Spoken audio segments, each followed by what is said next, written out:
Bab 384. Kamu milikku. Sean, kamu kejam. Bagaimana bisa kamu tinggalkan aku sendiri menanggung semua beban itu? Apa kamu tahu berapa kali aku difitnah? Kamu tahu berapa malam aku meneteskan air mata saat memijatmu?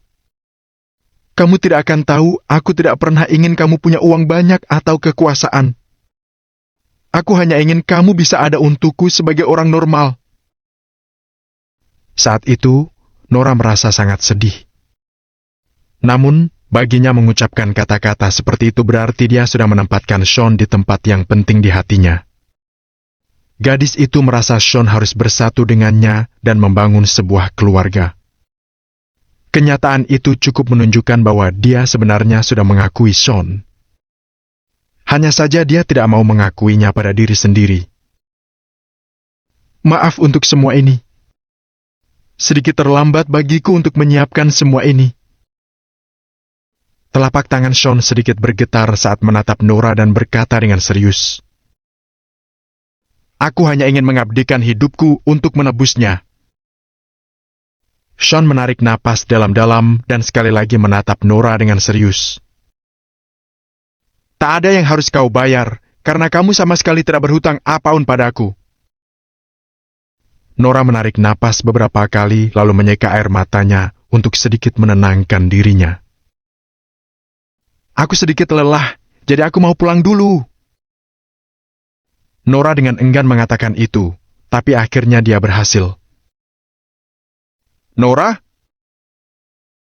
Sean segera memutar kursi rodanya dan bergerak maju, meraih tangan Nora dengan satu tangan. Dia tahu Nora menipu dirinya sendiri dan orang lain. Nora juga punya perasaan yang sangat khusus untuk Sean. "Sean, lepaskan aku. Kita tidak ditakdirkan untuk bersama. Aku tidak tahu bagaimana kamu bisa merebut kesempatan ini dari Hawk.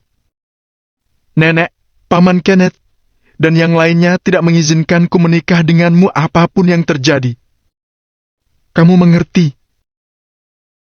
Ujar Nora seraya menatap Sean sambil menggigit kecil bibirnya. Sean mengangguk sekilas. Tentu saja, dia tahu itu. Meskipun keluarga Perkins sekarang sedang mengalami kemunduran, keluarga itu masih dianggap sebagai keluarga yang terkenal dan berkuasa di kota Riverfall. Apapun yang terjadi, mereka tidak akan menerima seorang cacat yang menggunakan kursi roda sebagai menantu. Terlebih lagi, dengan kecantikannya, bahkan jika tidak menikah dengan Hawk, Nora akan punya banyak pengagum yang juga punya latar belakang yang kuat di kota Riverfall. Jadi, bagaimana mungkin keluarga Perkins melepaskan kesempatan untuk mendapatkan dukungan dengan membiarkan Nora menikahi seorang cacat tanpa latar belakang status? "Nora, kamu percaya padaku. Aku akan segera bisa berdiri. Lalu, aku bisa membayar hutangku hari ini dengan berlutut.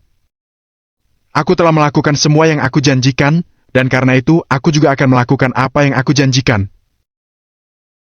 Sean masih tidak melepaskan tangan Nora, dan caranya menatap Nora, serta nada bicaranya, sangat serius.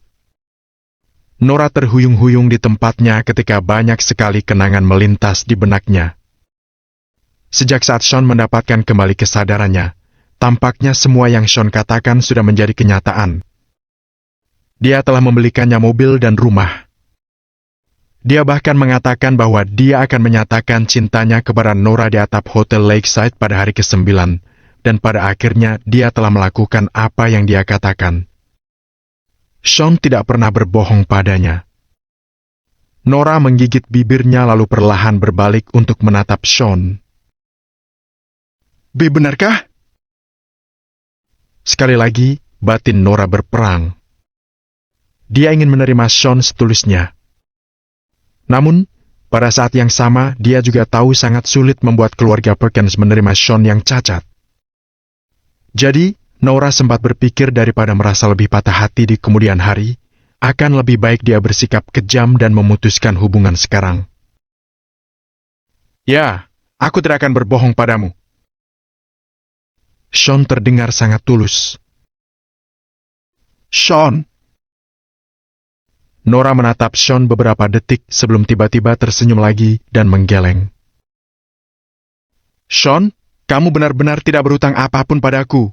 Jadi kamu tidak perlu berpikir untuk berhutang padaku dan membayarnya dengan cara seperti ini. Kamu tidak perlu, dan aku tidak ingin kamu membayar untuk menebus apapun. Kamu sudah menjadi kaya sekarang, jadi kamu sangat mampu mempekerjakan seorang pelayan untuk mengurusmu. Sebenarnya, itu akan membuatku juga lega karena kamu tidak akan membutuhkan aku lagi. Nora mengertakkan giginya sedikit, berusaha meminta Sean untuk putus. Namun akhirnya, dia merasa sangat kesulitan untuk mengatakannya. Jika Sean hanya memiliki ide untuk membalas pengorbanan Nora dengan melamarnya, Nora benar-benar tidak membutuhkan simpatinya. Hatiku mengatakan aku menyukaimu. Bukannya aku merasa berhutang budi padamu hingga melakukan ini padamu. Sean berkata sambil memegang kedua tangan Nora sekali lagi. Nora masih ragu-ragu. Wash! Tepat pada saat itu, Sean menarik Nora ke sisinya dengan kekuatan langsung. Detik berikutnya, kotak cincin itu terpental, dan Sean memegang cincin itu lalu langsung memasangnya di jari tengah tangan kiri Nora. Dengan memasangkan cincin di jari tengah Nora, Sean sedang memberitahu publik bahwa Nora adalah wanita yang sudah bersuami. Cincin itu pas. Tidak ragu-ragu lagi? Aku orang yang bisa dipercaya. Jika aku mengatakan aku akan melindungimu selama sisa hidupmu, tidak ada yang bisa menghalangiku. Sean mendominasi saat ini dengan menarik Nora ke dalam pelukannya. Nora mematung di tempat. Dia tidak pernah membayangkan Sean akan begitu berani dan mendominasi dengan memasangkan cincin di jarinya secara paksa, lalu menariknya ke dalam pelukannya. Kamu milikku dan hanya bisa menjadi milikku. Sean memeluk Nora erat dengan dominan. Saat itu, entah mengapa Nora merasa ditaklukkan. Oke. Nora terdiam cukup lama lalu mengangguk perlahan. Sementara itu, di bagian bawah hotel, semua orang sedang melihat ke atas. Tidak lama kemudian, sebuah balon udara besar perlahan naik dari atap hotel. Balon udara itu berwarna merah dan berbentuk bunga mawar. Dihiasi lampu berwarna yang tak terhitung jumlahnya. Keranjang gantung di bagian bawahnya dihiasi lampu dengan yang warna sama, sangat romantis. Pasangan yang duduk di dalam gondola itu langsung menarik semua perhatian.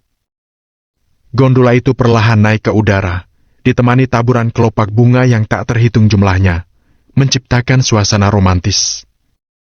Bab 385, situasi terbalik. Pada saat itulah suasana di tempat kejadian mencapai puncak yang sebenarnya. Hujan bunga bertaburan di udara. Musik lembut itu meresap saat memasuki telinga orang banyak. Di dinding Hotel Lakeside, pita-pita lampu berwarna yang sudah lama terpasang itu bersinar lebih terang. May, Ingram, dan anggota keluarga Perkins lainnya tercengang di tempat mereka. Mengapa Hawk tidak menyatakan cintanya pada Nora seperti yang sudah dijanjikan? Sekarang Nora berdua dengan pria lain dalam balon udara dan mengembara di udara dengan romantis. Kenapa Hawk masih berdiri di luar hotel? Sayangnya, saat ini keluarga Perkins tidak tahu bagaimana harus bertanya. Mereka hanya bisa menunggu dan melihat. Ya, ampun! Itu sangat romantis, bukan? Aku iri sekali. Jika seseorang bisa menyatakan cinta seperti itu padaku, itu akan sepadan dengan apapun yang kulakukan. Gadis-gadis di luar hotel itu mengepalkan tangan dan mata mereka berbinar. Mereka iri pada Nora. Para wartawan media bergiliran menyetel fokus kamera mereka dan mengambil serentetan bidikan ke arah balon udara di udara. Segera setelah itu, para wartawan yang sensitif itu mengarahkan perhatian mereka pada Hawk. Hawk berada dalam keadaan yang buruk. Banyak orang di kota Riverfall tahu tentang masalah ini. Mereka semua tahu Hawk akan menyatakan cintanya pada Nora di Hotel Lakeside pada tanggal 9. Namun sekarang, meski pengakuan itu berjalan normal, Hawk belum bisa masuk ke hotel. Bukankah itu lucu sekali? Dalam sekejap, 8 orang wartawan langsung mengepung Hawk. Tuan Eason, saya ingin bertanya kepada Anda. Apakah ini cara khusus Anda untuk menyatakan cinta? Tuan Eason, saya rasa saya melihat pria lain duduk di balon udara itu. Apakah Anda yang mengaturnya? Mungkinkah semua yang Anda lakukan untuk orang itu? Hanya saja Anda tidak pernah mengatakan apa-apa sebelumnya, kan? Beberapa pertanyaan wartawan terdengar halus, tetapi sebenarnya sangat penuh tipu daya. Tidak peduli bagaimana Hawk menjawab pertanyaan-pertanyaan itu, para wartawan akan menangkap poin-poin pentingnya dan terus menanyakan lagi pertanyaan-pertanyaan yang lain. Saat itu Hawk merasa frustasi, jadi bagaimana dia bisa punya kesabaran untuk menjawab pertanyaan-pertanyaan itu? Pergi! Hawk mendengus dengan dingin, menunjukkan tanda-tanda kemarahan yang samar-samar. Namun, para wartawan itu tidak takut membuat orang marah. Mereka bahkan tidak takut dipukuli, selama mereka bisa mendapatkan sesuatu yang menarik sebagai balasannya. Sangat sering, kamera mereka rusak, tapi mereka tetap yang pertama tiba di tempat kejadian ketika sebuah peristiwa terjadi. Jangan impulsif! Wajah Boyce muram saat menghentikan Hawk. Saat itu, Hawk sama sekali tidak bisa marah, atau para wartawan itu akan memanfaatkan hal-hal ini dan menulis cerita buruk tentang Hawk. Ketika itu terjadi, keluarga Eason akan mendapatkan reputasi buruk. Itu juga pasti akan memberikan efek yang sangat buruk pada bisnis mereka. Saat itu, Hawk sudah geram sampai-sampai sangat marah, jadi bagaimana dia bisa menahan diri? Lagi pula, Hawk telah mengundang semua orang terpandang di kota Riverfall untuk mempermalukan Sean di depan umum. Namun sekarang, Hawk bahkan tidak bisa masuk ke dalam hotel. Sebaliknya, ada seorang pria yang entah muncul dari mana, menyatakan cintanya kepada Nora dan mereka bahkan jalan-jalan romantis naik balon udara. Awalnya, Nora seharusnya melakukan semua hal itu bersama Hawk. Namun sekarang, dia pergi bersama pria lain. Ini membuat Hawk merasa terhina.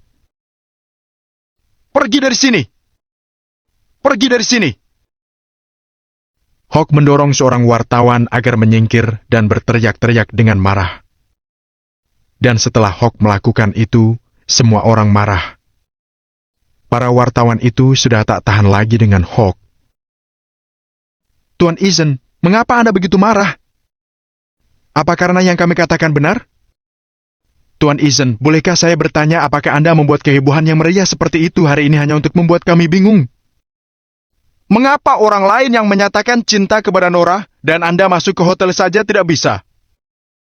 Tuan Eason, apakah seseorang merebut hak untuk menggunakan Hotel Lakeside pada tanggal 9 dari Anda? Apakah pria yang baru saja dikawal oleh 10 panah merah ada hubungannya dengan ini? Bagi para wartawan, tidak masalah apakah orang itu adalah bintang populer atau orang yang berkuasa. Para wartawan itu tidak peduli. Mereka hanya peduli tenang menarik perhatian lebih banyak orang dengan berita yang mengejutkan. Jadi, saat itu, setelah Hawk memarahi para wartawan,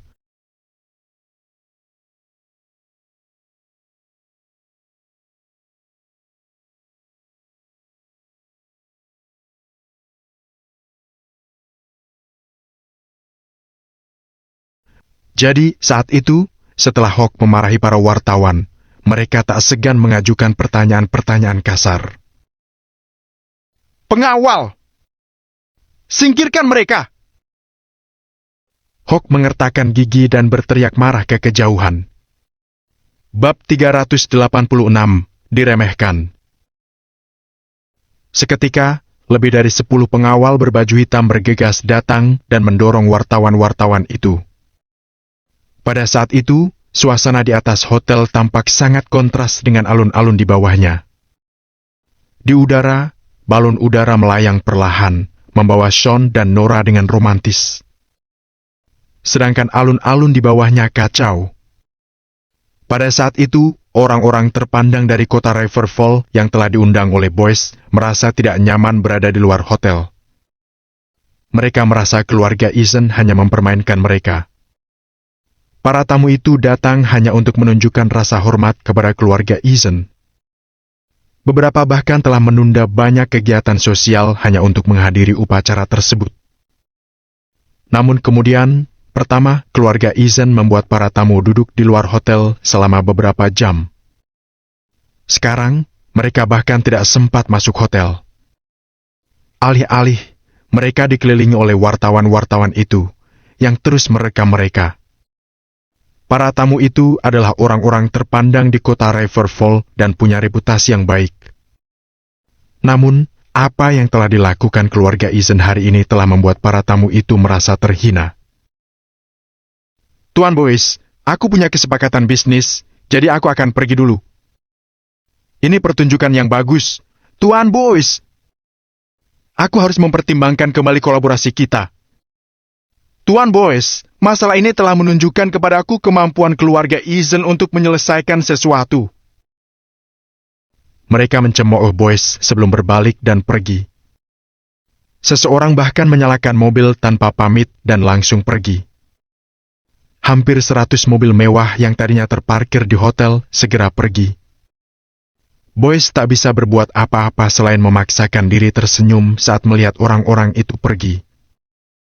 Hari ini, keluarga Eason telah dipermalukan. Balon udara yang mengepak-ngepak di udara itu seperti tamparan keras di wajah keluarga Eason.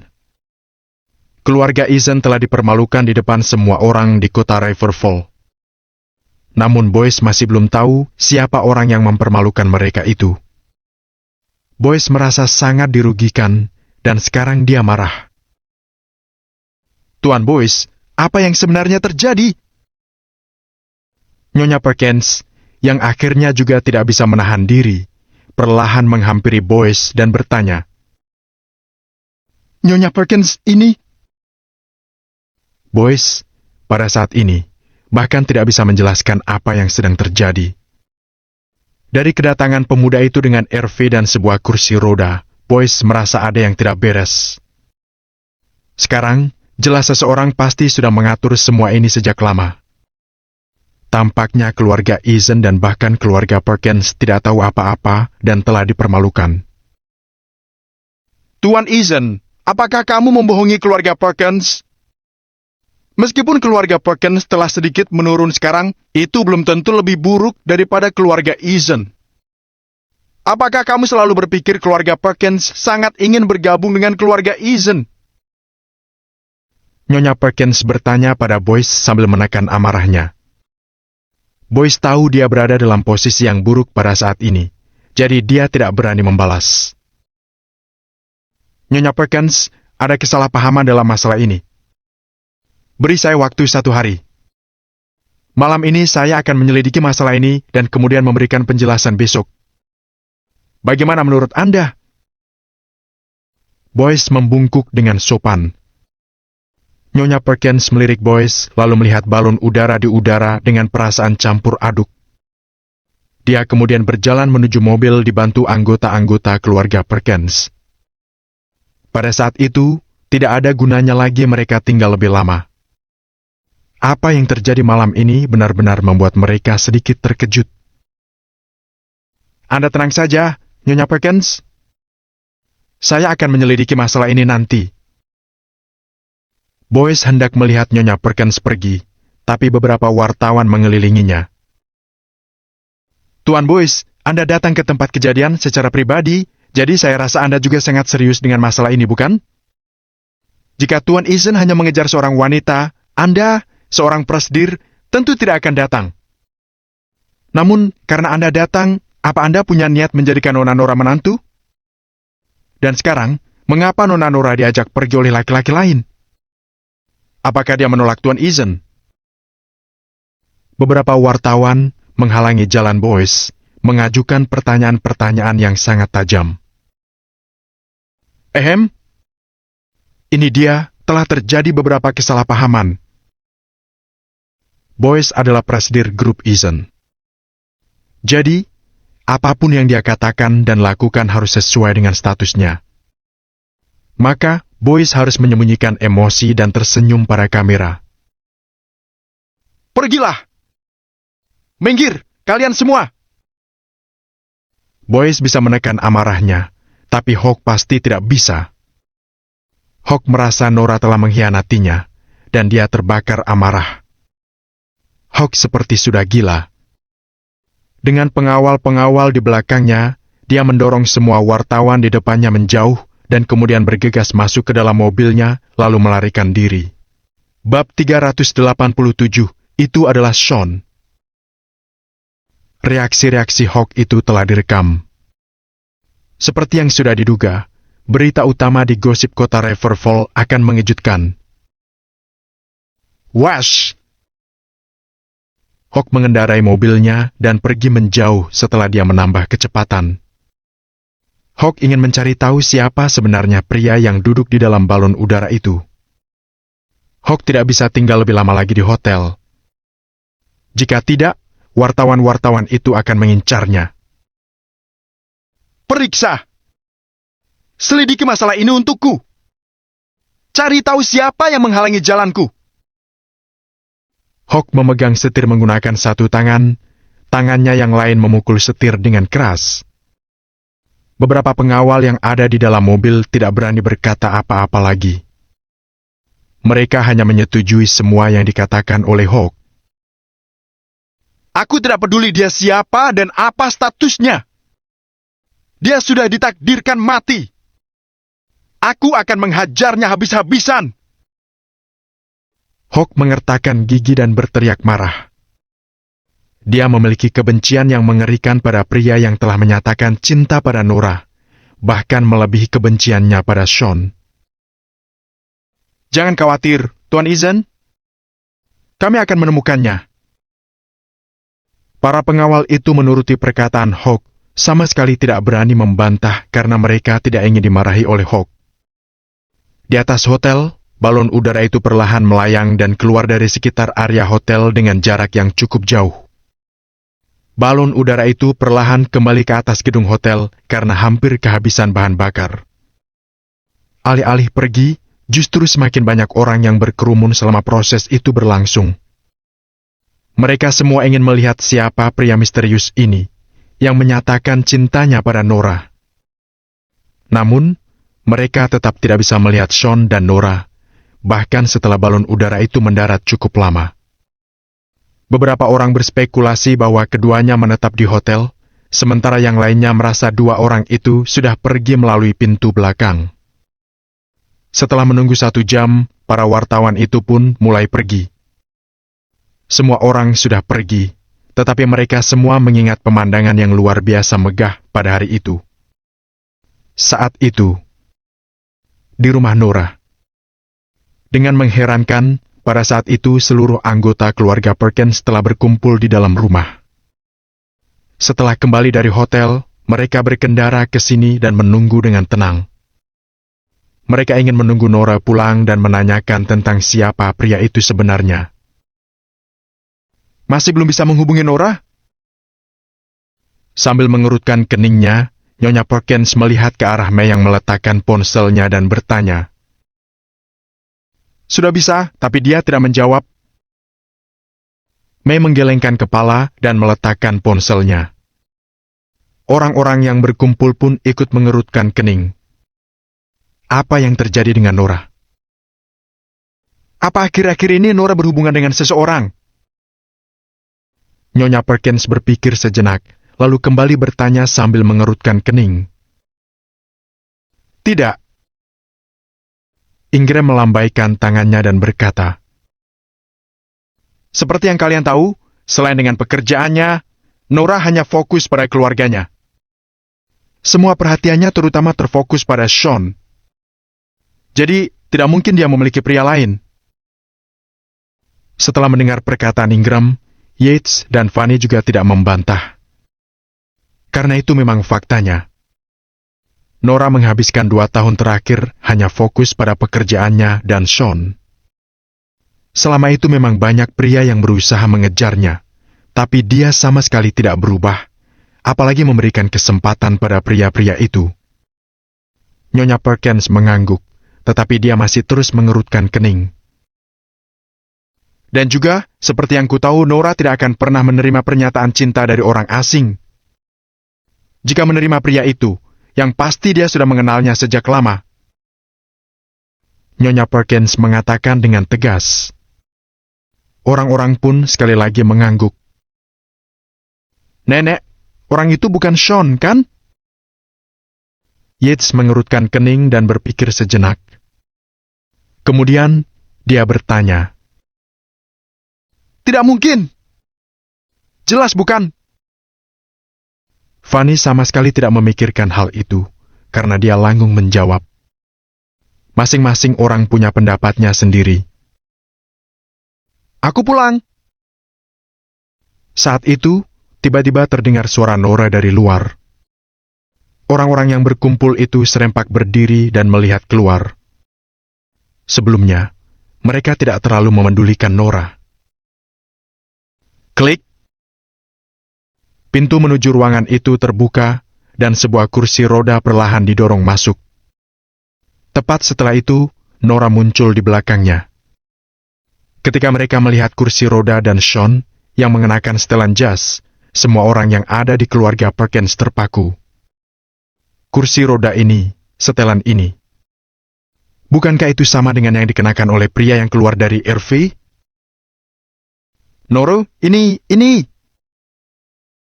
May mengulurkan tangan dan menunjuk Sean, lalu menatap Nora. Nyonya Perkins dan yang lainnya hanya terdiam. Semua orang sedang menunggu jawaban dari Nora. Ada apa, Bu? Nora terlihat tenang ketika bertanya dengan acuh tak acuh. Kamu dan Sean, kalian dari mana? Sejenak May terdiam, lalu bertanya. Sebenarnya, keluarga Perkins sudah tahu jawabannya. Hanya saja mereka tidak bisa menerimanya. Itu Sean, yang naik balon udara bersamaku. Nora mendorong Sean menuju kamar tidur, tepat setelah dia selesai berbicara. Dan di belakang mereka, semua anggota keluarga Perkins terpaku di tempat.